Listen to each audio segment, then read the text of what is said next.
Eu, como desde criança, gostei muito sempre de fotografia, gostei muito de inventar algumas coisas. Minha mãe sempre fala que eu, às vezes, ganhava um brinquedo, eu desmontava esse brinquedo para poder criar algo com ele, né? Eu não sei em que momento a arquitetura se aproximou disso tudo, né? Mas em um certo ponto da minha vida eu precisava escolher uma profissão.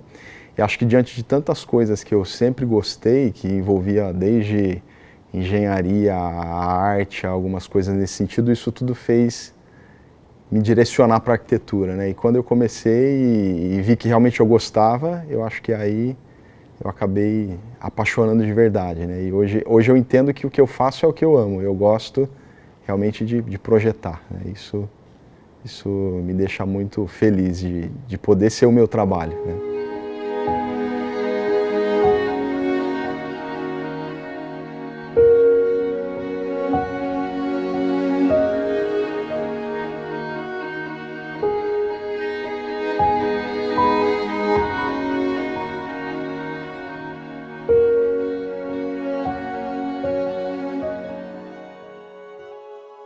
Logo no início da pandemia, eu recebo a ligação da cliente, ela dizendo que gostaria de conversar com a gente sobre esse projeto, que seria uma casa de final de semana, uma casa próxima à praia.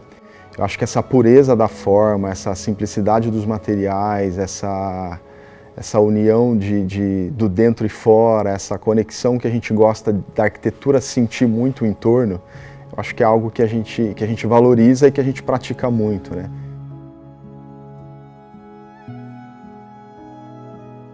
Então, quando a gente começa a avaliar onde colocar cada ambiente, a gente queria que a área social tivesse completamente aberta, que eu conseguisse abrir ela para mais de um lado, pelo menos dois, para a gente conseguir ter uma ventilação cruzada, uma iluminação interessante. E se a gente levasse essa área social logo para a entrada, que era muito próximo da rua, eu não conseguiria fechar isso para a parte externa do terreno, né? Para a fachada em si. Então é aí que a gente leva os quartos e cria um grande bloco fechado mesmo, né? Ele nada mais é que um retângulo, e essa face que está voltada para a rua é realmente cega, né? É um plano totalmente cego de concreto e ele se abre totalmente para o outro lado, né? Então isso até instiga um pouco. Quem passa pela rua vê nada mais que uma caixa gigante de concreto e muito verde, né? Ela acaba se dissolvendo ali entre o paisagismo que foi projetado e entre a mata que está logo ao fundo.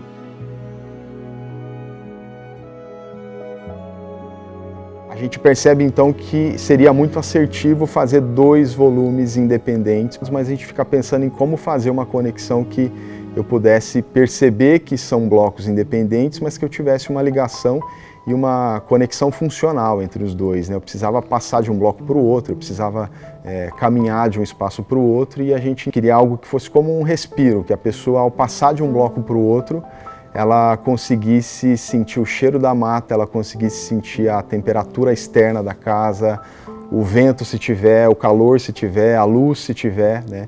E foi quase como uma brincadeira que a gente conseguiu fazer, e a gente achou que seria muito importante essa circulação, trazer essas sensações para quem por ali passasse, né? E a gente usa materiais muito naturais, a gente usa o eucalipto ali, uma biriba, né, de eucalipto, e esse espaço é totalmente sem vidro, é um lugar que você passa e você realmente sente o clima externo, sente o cheiro lá de fora.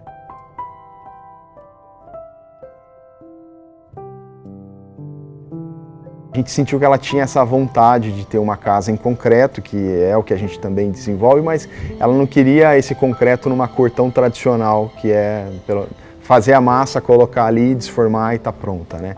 E aí a gente, com a ajuda de empresas específicas e que tem esse olhar para o concreto como algo final, pronto, acabado, né? Algo bonito, e a gente foi juntos tentar achar uma cor ou um pigmento que a gente conseguisse chegar nessa cor que era desejada. A casa ela é maciça inteira nessa cor. Isso não é uma aplicação de cor depois da forma pronta. O concreto veio da concreteira com essa cor nos caminhões já rodando o pigmento. Foram feitos, eu acho que pelo menos uns 8 a 10 testes de cor em placas menores, de 1 por 1. Então fazia aqui no próprio local para a gente ver na luz que é daqui, para a gente ver junto com a mata, para a gente ver no próprio local, né? E aí a gente, num certo momento, falou, olha, essa cor tá interessante. E aí partiu para usar na casa toda.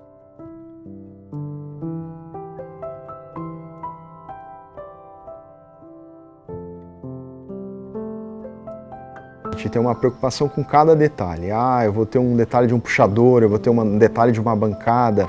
Será que essa bancada precisa apoiar completamente na parede? Será que a gente consegue um efeito de trazer isso mais leve, uma soltura, né? Então, esses detalhes nos encantam e a gente tenta realmente exercitar ao máximo, né?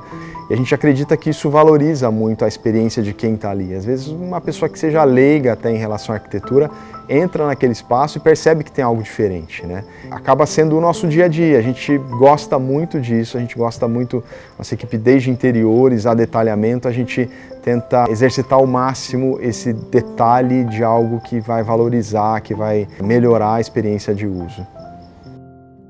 Para mim, a principal função aqui foi a casa não ser nada a mais do que a própria beleza natural. A natureza que é exuberante, que é intensa, a arquitetura cumprir a função de ser uma casa, que é o caso aqui, e não ser nada além disso. É a casa se dissolver na própria natureza, é a gente em alguns momentos perceber que eu vejo mais a natureza do que a casa em si. Então a gente consegue atingir o que a gente queria lá no início dos desenhos, é quando a gente vê o resultado dessa conexão tão forte da casa, da arquitetura com a natureza.